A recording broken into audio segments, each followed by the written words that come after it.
ପିଲାମାନେ ଆସିଛି ଶନିବାର ଶୁଣିବ ତମର ଅତି ପ୍ରିୟ କାର୍ଯ୍ୟକ୍ରମ କିଶୋର ଚକ୍ର, ଯେଉଁଥିରେ ଭରି ରହିଛି ତମମାନଙ୍କ ପାଇଁ ଜ୍ଞାନ ଆଉ ମନୋରଞ୍ଜନ। ଏବେ ତ ଶୀତଦିନ ଛୁଟି ସମୟରେ ପିଲେ ବହୁତ ଆଡ଼େ ତମେମାନେ ବୁଲି ଯାଉଥିବ। ନିକଟ ଅତୀତରେ ଆମ ରାଜ୍ୟର ରାଜଧାନୀ ଭୁବନେଶ୍ୱରଠାରେ ଅନୁଷ୍ଠିତ ହୋଇଯାଇଛି ପ୍ରବାସୀ ଭାରତୀୟ ଦିବସ ସମ୍ମିଳନୀ। ହେଲେ ପିଲାମାନେ, ତମେମାନେ ଜାଣିଛ ଏହି ପ୍ରବାସୀ ଭାରତୀୟ ଦିବସ କ'ଣ ଆଉ କାହିଁକି ପାଳନ କରାଯାଏ? ପ୍ରତିବର୍ଷ ଜାନୁଆରୀ ମାସ 9 ତାରିଖରେ ଭାରତରେ ପ୍ରବାସୀ ଭାରତୀୟ ଦିବସ ପାଳନ କରାଯାଏ। କାରଣ ଏହି ଦିନ ଆମର ଜାତିର ପିତା ମହାତ୍ମା ଗାନ୍ଧୀ ଦକ୍ଷିଣ ଆଫ୍ରିକାରୁ ସ୍ୱଦେଶ ଫେରିଥିଲେ। ଏହି ଦିନଟିକୁ ମନେ ରଖିବା ପାଇଁ 2003 ମସିହାରୁ ପ୍ରତ୍ୟେକ ବର୍ଷ ପ୍ରବାସୀ ଭାରତୀୟ ଦିବସ ପାଳନ କରାଯାଏ। ଏହାର ଉଦ୍ଦେଶ୍ୟ ହେଉଛି ଭାରତର ପ୍ରତି ପ୍ରବାସୀ ଭାରତୀୟଙ୍କ ଚିନ୍ତାଧାରା ଏବଂ ସେମାନଙ୍କ ଭାବନାକୁ ପ୍ରକାଶ କରିବା। ସେମାନଙ୍କର ଦେଶବାସୀଙ୍କ ସହିତ ସକାରାତ୍ମକ ଭାବର ଆଦାନ ପ୍ରଦାନ କରିବା ପାଇଁ ଏହି ପ୍ରବାସୀ ଭାରତୀୟ ଦିବସ ଏକ ମଞ୍ଚ ଯୋଗାଇଥାଏ। କଥା ତ ବହୁତ ହେଲେଣି, ଚାଲ ତେବେ ଆଜିର କାର୍ଯ୍ୟକ୍ରମ ଆରମ୍ଭ କରିବା ଗୋଟିଏ ଭକ୍ତି ସଙ୍ଗୀତରୁ। ଗାଇଛନ୍ତି SP ଓମ୍ ପ୍ରକାଶ ପଣ୍ଡା ଏବଂ ଗୀତଟିକୁ ଲେଖିଛନ୍ତି ମଧୁସୂଦନ ଦାସ।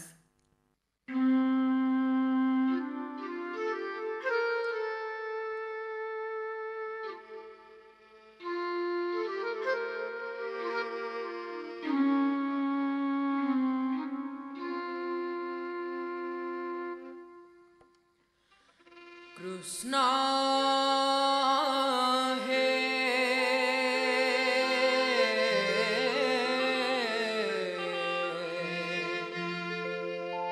तुम्हें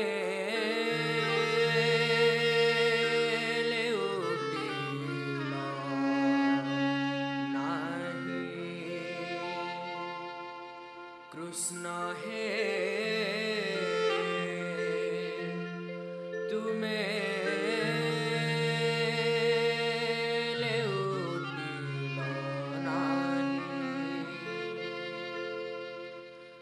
केते ताती छाती भितरे लुचिला,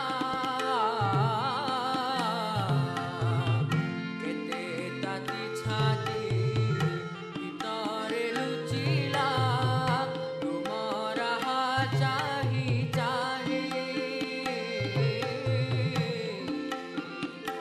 कृष्ण हे तुम्हें ले उठिला नहीं।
ଯଶୋଦା କହନ୍ତି ଚାହିଁ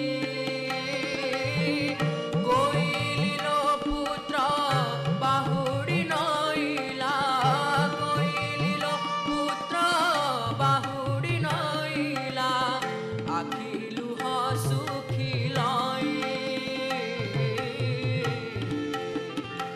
କୃଷ୍ଣ ହେ ତୁମେ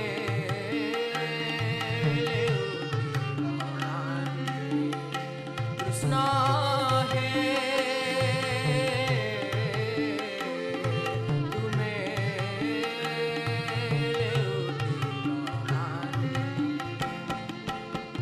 କେତେ ତାତି ଛାତି ଭିତରେ ଲୁଚିଲା କେତେ ତାତି ଛାତି ଭିତରେ ଲୁଚିଲା ତୁମର ଚାହିଁ ଚାହିଁ କୃଷ୍ଣ ହେ ତୁମେ ଲେଉଟିଲ ନାହିଁ କୃଷ୍ଣ ହେ ତୁମେ ଲେଉଟିଲ ନାହିଁ ତୁମେ ଲେଉଟିଲ ନାହିଁ ତୁମେ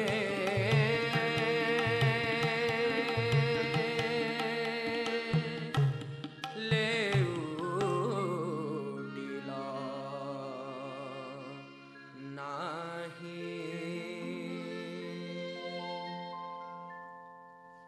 ପିଲାମାନେ, ତମେମାନେ ତ ସବୁ ନଡ଼ିଆ ପାଣି କିମ୍ବା ପଇଡ଼ ପାଣି ନିଶ୍ଚୟ ପିଇଥିବ।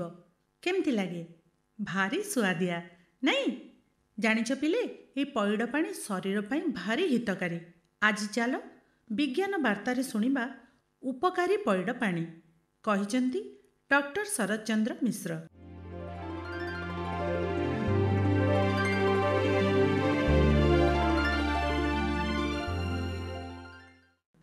ଜାଣିଛ ପିଲାଏ, ନଡ଼ିଆକୁ ଶ୍ରୀଫଳ ବି କୁହାଯାଏ। ହିନ୍ଦୁ ଧର୍ମରେ ସବୁ ଦେବାଦେବୀଙ୍କୁ ଆବାହନ ବେଳେ ନଡ଼ିଆର ଆବଶ୍ୟକ। ପୁଣି ବିବାହ, ବ୍ରତ, ପର୍ବପର୍ବାଣୀ, ଗୃହପ୍ରବେଶ ସମୟରେ ଭଗବାନଙ୍କୁ ଶ୍ରୀଫଳ ସମର୍ପଣ କରାଯାଏ। ଯଜ୍ଞ ବେଳେ ନଡ଼ିଆକୁ ପୂର୍ଣ୍ଣାହୁତି ଦେଇ ହୋମ କାର୍ଯ୍ୟ ସମାପନର ବିଧି ରହିଛି। ଦେବାଦେବୀଙ୍କଠାରେ ନଡ଼ିଆ ମୁଖ୍ୟ ଭୋଗ। ପୂଜା ସମୟରେ ଦେବାଦେବୀଙ୍କ ସମ୍ମୁଖରେ ନଡ଼ିଆ ଭାଙ୍ଗିବାର ଅର୍ଥ ହେଉଛି ଅହଙ୍କାରକୁ ଭାଙ୍ଗିବା। ନଡ଼ିଆର ପ୍ରଥମ ଅବସ୍ଥାକୁ ପଇଡ଼ କୁହାଯାଏ। ଏହି ପଇଡ଼ର ପାଣି ହେଉଛି ନଡ଼ିଆର ତରଳ ଭ୍ରୂଣ ପୋଷକ। ଏହି ପୋଷକରୁ ହିଁ ନଡ଼ିଆ ଶସର ସୃଷ୍ଟି ହୋଇଥାଏ। ଏଣୁ ଏହି ପାଣିର ଖାଦ୍ୟଗୁଣ ବେଶ୍ ଉନ୍ନତ। ଉଭୟ ପଇଡ଼ ଏବଂ ନଡ଼ିଆର ପାଣି ଆମ ଶରୀର ପାଇଁ ବେଶ୍ ଉପକାରୀ ଏବଂ ହିତକାରୀ। ଏହାର ପାଣି ସୁମିଷ୍ଟ, ଆତ୍ମସନ୍ତୋଷକାରୀ, 100% ପ୍ରାକୃତିକ, ବିଶୁଦ୍ଧ ତଥା ଜୀବାଣୁମୁକ୍ତ। ମାତ୍ର ଖାଦ୍ୟଗୁଣ ଦୃଷ୍ଟିରୁ ନଡ଼ିଆ ପାଣିଠାରୁ ପଇଡ଼ ପାଣି ଭିନ୍ନ ହୋଇଥାଏ। ଏବେ ନଡ଼ିଆ ପାଣି ସମ୍ବନ୍ଧରେ କିଛି କଥା ଜାଣିବା। ନଡ଼ିଆ ପାଣିରେ ପଇଡ଼ ପାଣିଠାରୁ ପଟାସିୟମ୍, ସୋଡ଼ିୟମ୍, ଫସ୍ଫରସ୍ ଏବଂ ଲୌହ ପରିମାଣ କମ୍ ଥାଏ। ମାତ୍ର କ୍ୟାଲସିୟମର ପରିମାଣ ଯଥେଷ୍ଟ ଅଧିକ। ଏବେ ଏହାର ଉପକାରୀ ଗୁଣ ସମ୍ବନ୍ଧରେ ଅବଗତ ହେବା। ନଡ଼ିଆ ପାଣିରେ ଖଣିଜ ଲବଣ ଭରପୁର ହୋଇ ରହିଥିବାରୁ ଏହାକୁ ପିଇଲେ ଶରୀରକୁ ଶକ୍ତି ମିଳିଥାଏ। ନଡ଼ିଆ ପାଣି ଆମ ଶରୀରର ରୋଗ ପ୍ରତିରୋଧକ ଶକ୍ତିକୁ ବଢ଼ାଏ। ଫଳରେ ଶରୀରରେ ରୋଗ ହେବାର ଆଶଙ୍କା କମିଯାଏ। ନିୟମିତ ନଡ଼ିଆ ପାଣି ପିଇଲେ ଶରୀରର ମୋଟାପଣକୁ ଦୂର କରେ।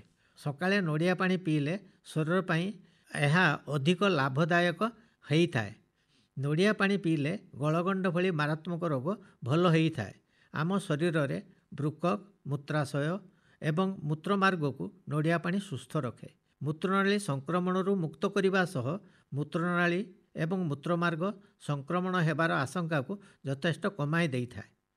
ନଡ଼ିଆ ପାଣି ପିଇଲେ ଶରୀରକୁ ଶକ୍ତି ମିଳେ ଏବଂ ବାରମ୍ବାର ଭୋକ ଲାଗେ ନା। ନଡ଼ିଆ ପାଣି ଶରୀରର ତ୍ୱଚାକୁ ମସୃଣ ଏବଂ ଉଜ୍ଜ୍ୱଳ ରଖିବାରେ ସହାୟକ ହୋଇଥାଏ।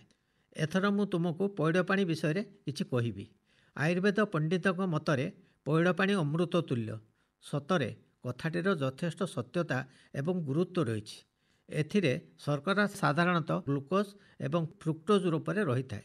କ୍ଷୀର ତୁଳନାରେ ଏଥିରେ ଚର୍ବି କମ୍ ଥାଏ। ମାତ୍ର କୋଲେଷ୍ଟ୍ରଲ୍ ଆଦୌ ନଥାଏ। ଏଥିରେ ପଟାସିୟମ୍, ସୋଡ଼ିୟମ୍, କ୍ୟାଲସିୟମ୍, ଲୌହ, ତମ୍ବା ଏବଂ ଫସ୍ଫରସ୍ ଆଦି ଖଣିଜ ଲବଣ ଭରି ରହିଛି। ଏଥିରେ ପୁଷ୍ଟିସାରର ପରିମାଣ କମ୍ ରହିଥିଲେ ବି ଗାଈ କ୍ଷୀରଠାରୁ ଅଧିକ ଏମିନୋ ଏସିଡ୍ ରହିଥାଏ।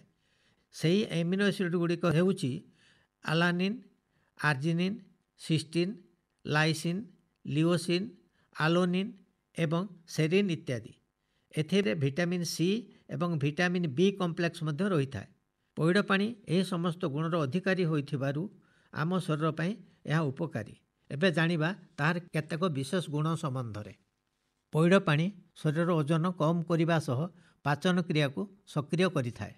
ଏଥିରେ ପ୍ରଚୁର ପରିମାଣରେ ଫାଇବର ଥିବାରୁ ବଦହଜମ ଦୂର କରିବା ସହ କୋଷ୍ଠକାଠିନ୍ୟ ଏବଂ ଏସିଡିଟି ସମସ୍ୟାରୁ ମୁକ୍ତି ଦେଇଥାଏ। ସାଧାରଣତଃ ଶରୀରରେ ମ୍ୟାଗ୍ନେସିୟମର ସ୍ତର କମିଗଲେ ମାଇଗ୍ରେନ୍ ରୋଗ ହୁଏ। ମାଇଗ୍ରେନ୍ ରୋଗୀ ପ୍ରତିଦିନ ଅନ୍ୟୁନ ଗୋଟିଏ ପଇଡ଼ ପାଣି ପିଇଲେ ମାଇଗ୍ରେନ୍ରୁ ମୁକ୍ତି ମିଳିବା ସହ ମୁଣ୍ଡବିନ୍ଧା ଦୂର ହୋଇଥାଏ।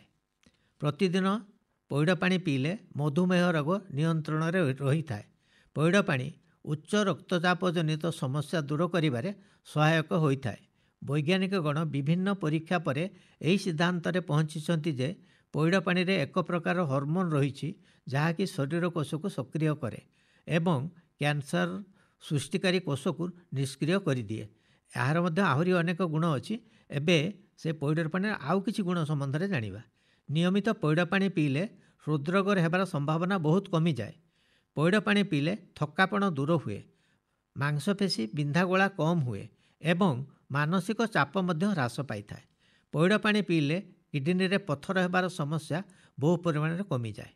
ପଇଡ଼ ପାଣିରେ ଫାଇବର, ପ୍ରୋଟିନ୍, ଜୀବସାର ଗ ପ୍ରଚୁର ପରିମାଣରେ ଥିବା ଯୋଗୁଁ ରକ୍ତ ସଞ୍ଚାଳନ କ୍ରିୟାକୁ ସୁନିୟନ୍ତ୍ରିତ କରିଥାଏ। ଗର୍ଭବତୀ ମହିଳାମାନେ ପଇଡ଼ ପାଣି ନିୟମିତ ପିଇଲେ ଗର୍ଭସ୍ଥ ପିଲାର ଶାରୀରିକ ଏବଂ ମାନସିକ ଅଭିବୃଦ୍ଧିରେ ସହାୟକ ହୋଇଥାଏ। ଏତିକି ନୁହେଁ, ଆହୁରି ବି ତା'ର ଅନେକ ଗୁଣ ଅଛି।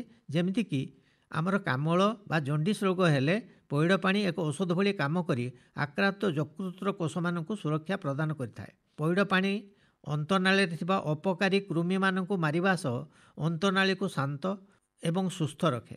ତରଳ ଝାଡ଼ା ଏବଂ ବାନ୍ତି ଇତ୍ୟାଦି ହୋଇ ଦେହରୁ ଜଳୀୟ ଅଂଶ କମିଗଲେ ଆମେ ସାଧାରଣତଃ ORS ଦ୍ରବଣ ପିଇଥାଉ। ଦ୍ରବଣ ବଦଳରେ ପଇଡ଼ ପାଣି ପିଇଲେ ତାହା ଅନୁରୂପ ଫଳ ଦେଇଥାଏ। ଦ୍ୱିତୀୟ ବିଶ୍ୱଯୁଦ୍ଧ ସମୟରେ ପ୍ରଶାନ୍ତ ମହାସାଗରର ଅଞ୍ଚଳରେ ଆଘାତପ୍ରାପ୍ତ ସୈନ୍ୟମାନଙ୍କୁ ଜରୁରୀକାଳୀନ ପ୍ଲାଜମା ସଞ୍ଚାରଣ ପାଇଁ ପଇଡ଼ ପାଣିକୁ ସିଧାସଳଖ ଶିରା ବାଟେ ଦିଆଯାଇଥିଲା ଏବଂ ଏହା ଖୁବ୍ ଫଳପ୍ରଦ ହୋଇଥିଲା। ପଇଡ଼ ପାଣିରେ ଲିରିକ୍ ଏସିଡ୍ ନାମକ ଏକ ଉପାଦାନ ଅଛି ଯାହାକି ଶରୀର ମଧ୍ୟରେ ମୋନୋଲରିୟମ୍ ନାମକ ଏକ ଉପାଦାନ ସୃଷ୍ଟି କରେ, ଯାହାକି ଶରୀରର ବାହାରେ ଏବଂ ଭିତରେ ଥିବା ବିଭିନ୍ନ ପ୍ରକାର କବକ, ଜୀବାଣୁ ଏବଂ ଭୂତାଣୁମାନଙ୍କୁ ନାଶ କରିବାରେ ସହାୟକ ହୋଇଥାଏ। ପଇଡ଼ ପାଣି ଦେହରେ ଲେପନ କଲେ ଅଂଶୁଘାତରୁ ରକ୍ଷା ମିଳେ, ଶରୀରରେ ଘିମିରିରେ ପ୍ରକୋପ କମିଯାଏ, ପୁଣି ଜଳା ପୋଡ଼ା ଏବଂ ଯନ୍ତ୍ରଣାରୁ ବି ମୁକ୍ତି ମିଳେ। ଦେହରେ ମିଳିମିଳା, ବସନ୍ତ, ବ୍ରଣ ବା ବ୍ଲାକ୍ ହେଡ୍ ଇତ୍ୟାଦି ଚିହ୍ନ ରହିଲେ ନିୟମିତ ପଇଡ଼ ପାଣି ପ୍ରଲେପ ଦେବା ଦ୍ୱାରା ତାହା ଆସ୍ତେ ଆସ୍ତେ କମିଯାଏ।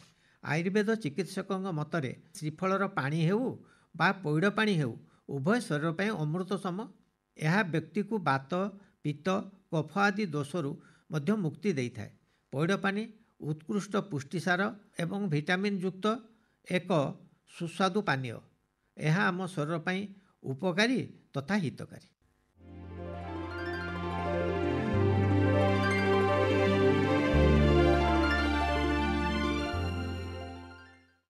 ଏବେ ଆସ ଶୁଣିବା ଦେଶ ବନ୍ଦନାଟିଏ।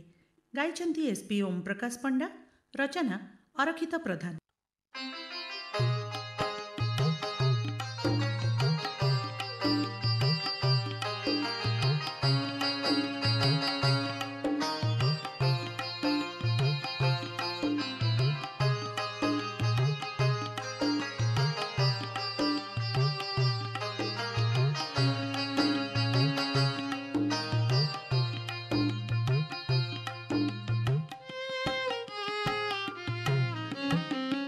নমামি ভারত বর্ষ জন্মভূমি জননী, নমামি ভারত বর্ষ জন্মভূমি জননী, जय मा कल्याणमयी शुभ शान्तिदायिनी शुभ शान्तिदायिनी नमामि भारतवर्ष जन्मभूमि जननी नमामि भारतवर्ष जन्मभूमि जननी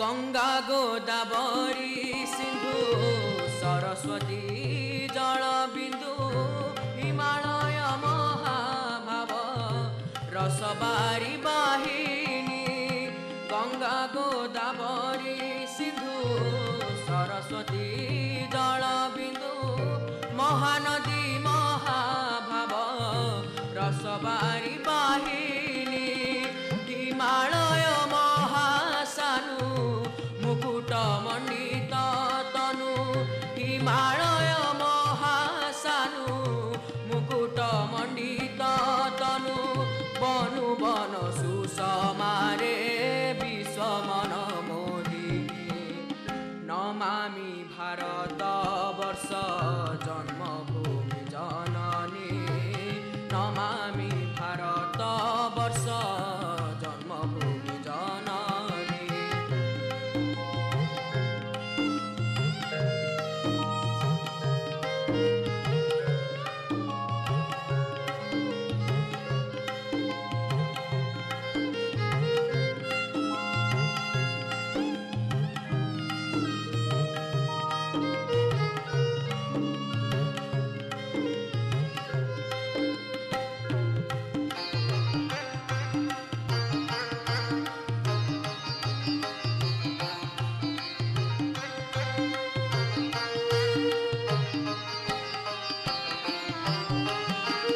तब श्रीमुख मंडल चिलिका तरंगमाल कुंतल श्रीनीलाचल सिंधु तीर साइनी तब श्रीमुख मंडल चिलिका तरंगमाल कुंतल श्रीनीलाचल सिंधु तीर साइनी रामकृष्ण बाल्मीक व्यास विश्वामित्र सुक रामकृष्ण बाल्मीक व्यास विश्वामित्र सुख दानी कर्ण बाळी बळी बलिष्ठ प्रसविनी नमामि भारतवर्ष जन्मभूमि जननी नमामि भारतवर्ष जन्मभूमि जननी जय मा कल्याणमयी शुभ शान्तिदायिनी शुभ शान्तिदायिनी नमामि भारतवर्ष जन्मभूमि जननी नमामि भारतवर्ष जन्मभूमि जननी जन्मभूमि जननी जन्मभूमि जननी आम पृथ्वी रे प्रत्येक दिन केते कौन घटना घटी जाउछि सबु कथा तो आमे जानि पारुनी तेबे किशोर चक्र रे आमे तम मानकु किछि ना किछि जानिबा कथा निश्चय सुनाउछु आउ आम पृथ्वी रे केते जण महान व्यक्तित्व अछंती जहांक विषय रे आमे तुमको आम कार्यक्रम जरिया रे जणैबाकू चेष्टा करिछु आज जानिबा कथा रे सुनिबा चलो सेही भली जणे महान व्यक्तित्वଙ୍କ संपर्क रे से हेले ज्ञान धर्म एवं आदर्शर गुरु आदिगुरु शंकराचार्य कहिचंती हरप्रिया दास।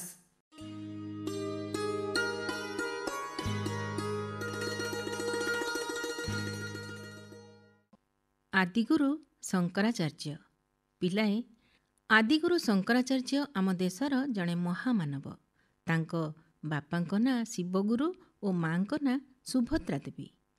ପିତା ଶିବଗୁରୁ ବିବାହର ଅନେକ ଦିନ ପର୍ଯ୍ୟନ୍ତ ନିଃସନ୍ତାନ ଥିଲେ। ତେଣୁ ଉଭୟ ଶିବଗୁରୁ ଏବଂ ସୁଭଦ୍ରା ଦେବୀ ବହୁତ ଦୁଃଖରେ ରହୁଥିଲେ। ସେଥିପାଇଁ ସେମାନେ ପୁଅଟିଏ ପାଇଁ ଆଶା ରଖି ଭଗବାନ ଶିବଙ୍କୁ ଉପାସନା କଲେ। କିଛିଦିନ ପରେ ଶିବ କୃପାରୁ ସୁଭଦ୍ରା ଦେବୀ ଗୋଟିଏ ତେଜସ୍ୱୀ ପୁତ୍ରକୁ ଜନ୍ମ ଦେଲେ। ଭଗବାନ ଶିବଙ୍କ ବରଦାନରୁ ଜନ୍ମ ହୋଇଥିବା ଏହି ଶିଶୁପୁତ୍ରର ନାଁ ଶଙ୍କର ରଖାଗଲା, ଯିଏ କାଳକ୍ରମେ ବଡ଼ ହେଇ ମହାଜ୍ଞାନୀ ଭାବରେ ସବୁଠି ଶଙ୍କରାଚାର୍ଯ୍ୟ ଭାବରେ ପୂଜା ପାଇଲେ। ଲୋକମତରେ ପ୍ରଭୁ ଶଙ୍କର ଶଙ୍କରାଚାର୍ଯ୍ୟ ଭାବରେ ଧରାପୃଷ୍ଠରେ ଜନ୍ମଗ୍ରହଣ କରିଥିଲେ। ବାଲ୍ୟକାଳରେ ଶଙ୍କର ନିଜର ପିତା ଶିବଗୁରୁଙ୍କୁ ହରାଇଥିଲେ। ଫଳରେ ମା ସୁଭଦ୍ରା ଦେବୀଙ୍କ ତତ୍ତ୍ୱାବଧାନରେ ଶଙ୍କରଙ୍କ ଲାଳନ ପାଳନ ହେଇଥିଲା। ବୟସ ବଢ଼ିବାରୁ ଶଙ୍କରଙ୍କୁ ମା ବ୍ରତ କରାଇ ଦେଇଥିଲେ। ତାପରେ ପାଠ ପଢ଼ିବାକୁ ଗୁରୁକୁଳକୁ ପଠାଇ ଦେଇଥିଲେ। ସଂସାରର ସୁଖ ପ୍ରତି ଶଙ୍କରଙ୍କର ମନରେ ବିରାଗ ଜନ୍ମିଲା। ସେ ମନେ ମନେ ସନ୍ନ୍ୟାସ ନେବାକୁ ସ୍ଥିର କରିଦେଲେ। କିନ୍ତୁ ବାଳକ ଶଙ୍କରଙ୍କର ମାଙ୍କ ପ୍ରତି ଥିଲା ଅଗାଧ ଭକ୍ତି ଆଉ ଅତୁଟ ଶ୍ରଦ୍ଧା। ମା ସୁଭଦ୍ରା ଦେବୀଙ୍କର ମଧ୍ୟ ଶଙ୍କର ଥିଲେ ଏକମାତ୍ର ସାହା ଭରସା। କ୍ରମେ ସୁଭଦ୍ରା ଦେବୀଙ୍କ ବୟସ ବଢ଼ିଲା। ସେ ଦୁର୍ବଳ ହେବାକୁ ଲାଗିଲେ। ଗୋଟିଏ ଦିନର କଥା, ଖୁବ୍ ଖରାରେ ଘର ନିକଟରେ ଥିବା ନଦୀକୁ ସୁଭଦ୍ରା ଦେବୀ ଗାଧୋଇବାକୁ ଯାଉଥିବା ବେଳେ ଖରା ତାତି ସହି ନ ପାରି ଚେତାଶୂନ୍ୟ ହୋଇ ପଡ଼ିଗଲେ। ଶଙ୍କର ଖବର ପାଇ ମାଙ୍କ ନିକଟକୁ ଯାଇ ଏ ଅବସ୍ଥା ଦେଖିଲେ। ମାଙ୍କର ଏ ଦୁଃଖ ଦେଖି ସହି ନ ପାରି କାନ୍ଦି କାନ୍ଦି ନିଜ କୁଳଦେବତାଙ୍କୁ ସ୍ମରଣ କରି ନିଜର ଦୁଃଖ ଜଣାଇଲେ। ପିଲାଏ, କୁହାଯାଏ ତହିଁ ଆର ଦିନ ପୂର୍ଣ୍ଣା ନଦୀ ବାଟ ବଦଳେଇ ଶଙ୍କରଙ୍କ ଘର ନିକଟ ଦେଇ ପ୍ରବାହିତ ହେଲା। ଶଙ୍କରଙ୍କର ଏପରି ପ୍ରାର୍ଥନାର ଅଦ୍ଭୁତ ଶକ୍ତି ଦେଖି ସୁଭଦ୍ରା ଦେବୀ ମଧ୍ୟ ଆନନ୍ଦରେ ଉତ୍ଫୁଲ୍ଲିତ ହେଇ ଉଠିଲେ। କିଛିଦିନ ପରେ ସୁଭଦ୍ରା ଦେବୀ ଶଙ୍କରଙ୍କ ଜାତକ ନେଇ ଜଣେ ଜ୍ୟୋତିଷଙ୍କୁ ଦେଖାଇଲେ। କାହିଁକି ନା ସବୁ ମାଙ୍କ ପରି ସେ ବି ଚାହୁଁଥିଲେ ଶଙ୍କର ବିବାହ କରନ୍ତୁ, ପୁଅ ବୋହୂ ନାତି ନାତୁଣୀରେ ତାଙ୍କ ସଂସାର ପୂରି ଉଠୁ। କିନ୍ତୁ ପିଲାଏ ବିଧିର ବିଧାନ ଥିଲା ଅଲଗା। ଜ୍ୟୋତିଷ ଜାତକ ଗଣନା କରି ସୁଭଦ୍ରା ଦେବୀଙ୍କୁ କହିଲେ ଶଙ୍କର ଖୁବ୍ ଶୀଘ୍ର ସନ୍ନ୍ୟାସ ନେଇ ଘର ଛାଡ଼ି ଚାଲିଯିବେ। ଶଙ୍କର ମଧ୍ୟ ପିଲାଦିନରୁ ସନ୍ନ୍ୟାସ ଗ୍ରହଣ କରିବାର ଆଗ୍ରହ ରଖିଥିଲେ। ମା ଶଙ୍କରଙ୍କୁ ପଚାରିବାରୁ ଶଙ୍କର ମଧ୍ୟ ନିଜର ସଂକଳ୍ପ ପ୍ରକାଶ କଲେ। ଏ କଥା ମା ସୁଭଦ୍ରାଙ୍କୁ ବହୁତ ଦୁଃଖ ଦେଇଥିଲା। ମାଙ୍କ କଥା ଭାବି ଭାବି ଶଙ୍କରଙ୍କ ମନ ବି ବ୍ୟସ୍ତ ହେଉଥାଏ। ସେ ଯାଇ ମାଙ୍କୁ ବହୁତ ବୁଝାସୁଝା କରିବା ପରେ ସୁଭଦ୍ରା ଦେବୀ ଗୋଟିଏ ସର୍ତ୍ତରେ ଶଙ୍କରଙ୍କୁ ସମ୍ମତି ଦେଲେ। ସେ ଶଙ୍କରଙ୍କୁ କହିଥିଲେ, ସନ୍ନ୍ୟାସ ନେବାର ଇଚ୍ଛା ଅଛି ତ ଶଙ୍କର ନିଅନ୍ତୁ, ମାତ୍ର ମାଙ୍କ ଅନ୍ତିମ କ୍ରିୟାକର୍ମ ଶଙ୍କର ହିଁ କରିବେ। ସେ ସମୟରେ ବିଧି ବ୍ୟବସ୍ଥାକୁ ଚାହିଁ ଶଙ୍କର ମାଙ୍କୁ କିଛି ଉତ୍ତର ଦେଇନଥିଲେ। ଅଳ୍ପ ଦିନ ପରେ ଶଙ୍କର ଏବଂ ସୁଭଦ୍ରା ଦେବୀ ଏକା ସାଙ୍ଗେ ନଦୀକୁ ଗାଧେଇବାକୁ ଗଲେ। ନଦୀରେ ଆଉ ଅନ୍ୟମାନେ ମଧ୍ୟ ନିଜର ସ୍ନାନ ଶୌଚ କାର୍ଯ୍ୟ କରୁଥାନ୍ତି। ସୁଭଦ୍ରା ଦେବୀ ଅଳ୍ପ ସମୟରେ ସ୍ନାନ ସାରି କୂଳକୁ ଉଠି ଆସିଲେ। ନିଜର ପିନ୍ଧା ବସ୍ତ୍ର ପିନ୍ଧୁଥିବା ସମୟରେ ଲୋକମାନେ ହଠାତ୍ ପାଟି କରିବାର ଶୁଣିଲେ। ଲୋକମାନେ ପାଟି କରି ଚିତ୍କାର କରୁଥାନ୍ତି, ନେଇଗଲା ନେଇଗଲା। ଏହି ସମୟରେ ଶଙ୍କରଙ୍କ ଚିତ୍କାର ମଧ୍ୟ ଶୁଣି ସୁଭଦ୍ରା ଦେବୀ ବୁଲି ପଡ଼ି ଚାହିଁଲେ। ଆଉ ଦେଖିଲେ ବିରାଟ ବଡ଼ କୁମ୍ଭୀରଟିଏ ଶଙ୍କରଙ୍କୁ ନଦୀ ଭିତରକୁ ଟାଣି ନେଉଛି। ମା ମଧ୍ୟ ଅନନ୍ୟପାୟ ହୋଇ ବଡ଼ ପାଟିରେ କାନ୍ଦିବାକୁ ଲାଗିଲେ। ପୁଅକୁ ବଞ୍ଚାଇବାକୁ ନଈକୁ ଡେଇଁ ପଡ଼ିବାକୁ ବାହାରିଲେ। ପାଖରେ ଥିବା ଲୋକମାନେ ସୁଭଦ୍ରା ଦେବୀଙ୍କୁ ବୁଝେଇବାକୁ ଲାଗିଲେ। ପୁଅର ନିଶ୍ଚିତ ମୃତ୍ୟୁକୁ ଭାବି ସୁଭଦ୍ରା ଦେବୀ ବ୍ୟଥିତ ହେବା ସମୟରେ ପାଣି ଭିତରୁ ଶଙ୍କର ମାଙ୍କୁ ଶୁଣେଇ ଶୁଣେଇ କହିଲେ, ମା, ମୁଁ ତ ମରିବାକୁ ଯାଉଛି। ଏଥର ତ ମୋତେ ସନ୍ନ୍ୟାସ ନେବାକୁ ଆଦେଶ ଦିଅ, ଯାହା ମୋତେ ମୋକ୍ଷ ମିଳିବାରେ ସହାୟ ହେବ। ଆଉ କ'ଣ ବା କରିଥାନ୍ତେ ସୁଭଦ୍ରା ଦେବୀ? ପୁଅର ଜୀବନ ହିଁ ତାଙ୍କ ପାଇଁ ସାର ହେବ ବୋଲି ଭାବିଥିଲେ ତାଙ୍କ ମା। ସେଇଠାରେ ଶଙ୍କରଙ୍କୁ ସନ୍ନ୍ୟାସ ନେବାକୁ ଅନୁମତି ଦେଲେ। କୁମ୍ଭୀରଟି ସଙ୍ଗେ ସଙ୍ଗେ ଶଙ୍କରଙ୍କୁ ଛାଡ଼ି ଚାଲିଗଲା। କୁମ୍ଭୀର ଚାଲିଯିବାରୁ ଶଙ୍କର କୂଳକୁ ଆସି ମାଙ୍କୁ ଆନନ୍ଦରେ କୁଣ୍ଢେଇ ପକେଇଲେ। ମା ମଧ୍ୟ ପୁଅକୁ ପାଇ ଆଶ୍ୱସ୍ତ ହେଲେ। ଏହିପରି କେତେଦିନ ବିତିଗଲା। ମା ଶଙ୍କରଙ୍କ ସନ୍ନ୍ୟାସ ନେବା କଥା ପାସୋରି ଯାଇଥାନ୍ତି। କିନ୍ତୁ ଶଙ୍କର ଦିନକ ପାଇଁ ବି ନିଜର ସନ୍ନ୍ୟାସ ନେବା କଥା ଭୁଲି ନଥିଲେ। ଉପଯୁକ୍ତ ସମୟ ଆସିବାରୁ ଶଙ୍କର ନିଜର ଗୁରୁ ଖୋଜିବାକୁ ବାହାରି ପଡ଼ିଲେ। ଯାହା ବା କିଛି ସମ୍ପତ୍ତି ତାଙ୍କର ଥିଲା ସେସବୁକୁ ନିଜର କୁଟୁମ୍ବରେ ଦେଇ ମାଙ୍କ ପାଳନ ପୋଷଣର ଦାୟିତ୍ୱ ସମର୍ପଣ କଲେ ଆଉ ସନ୍ନ୍ୟାସୀ ହୋଇ ଗୃହ ତ୍ୟାଗ କଲେ। ମା କିନ୍ତୁ କୌଣସି ମତେ ଶଙ୍କରଙ୍କୁ ଛାଡ଼ିବାକୁ ପ୍ରସ୍ତୁତ ନଥାନ୍ତି। ନିଜର ଅନ୍ତିମ ଇଚ୍ଛାକୁ ପ୍ରକାଶ କରି ଶଙ୍କରଙ୍କୁ ବାଟ ଓଗାଳୁଥାନ୍ତି।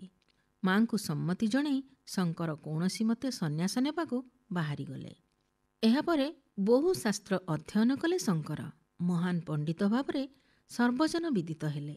ସାରା ଭାରତ ପାଦରେ ଚାଲି ଚାଲି ବୁଲି ବୁଲି ନିଜର ବାଣୀ ପ୍ରଚାର କଲେ। ମାତ୍ର ମାଙ୍କ ନିକଟରେ ରଖିଥିବା ଶପଥକୁ କେବେ ବି ଭୁଲି ନଥିଲେ। ଯେତେବେଳେ ସୁଭଦ୍ରା ଦେବୀଙ୍କର ସ୍ୱର୍ଗବାସ ହେଲା, ଖବର ପାଇ ଧାଇଁ ଆସିଥିଲେ ମାଙ୍କର ଶେଷ ଇଚ୍ଛା ପୂରଣ କରିବାକୁ। ସଂସ୍କାର କାର୍ଯ୍ୟ ସାରି ସୁଭଦ୍ରା ଦେବୀଙ୍କର ଇଚ୍ଛାକୁ ସମ୍ମାନ ଜଣାଇଥିଲେ ଶଙ୍କରାଚାର୍ଯ୍ୟ। ଏଥିରୁ ପିଲାଏ ଶଙ୍କରାଚାର୍ଯ୍ୟଙ୍କର ମାଙ୍କ ପ୍ରତି ଥିବା ପ୍ରଗାଢ଼ ଭକ୍ତିକୁ ତୁମେ ନିଶ୍ଚୟ ଅନୁଭବ କରିପାରୁଥିବ।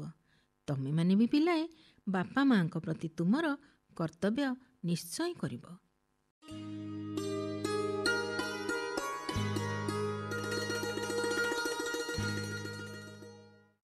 ଆଜି ତ ସମୟ ହୋଇଗଲାଣି।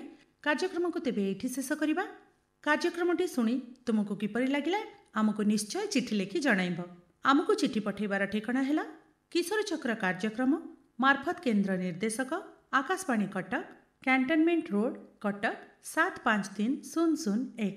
କିଶୋର ଚକ୍ରର ଆଉ ଏକ ଅଧ୍ୟାୟକୁ ନେଇ ଆମେ ପୁଣି ଥରେ ଆସିବୁ ଆଗାମୀ ସପ୍ତାହ ଶନିବାର ଠିକ୍ ସନ୍ଧ୍ୟା 5ଟା ସମୟରେ। ଶୁଣିବାକୁ ଜମା ବି ଭୁଲିବନି।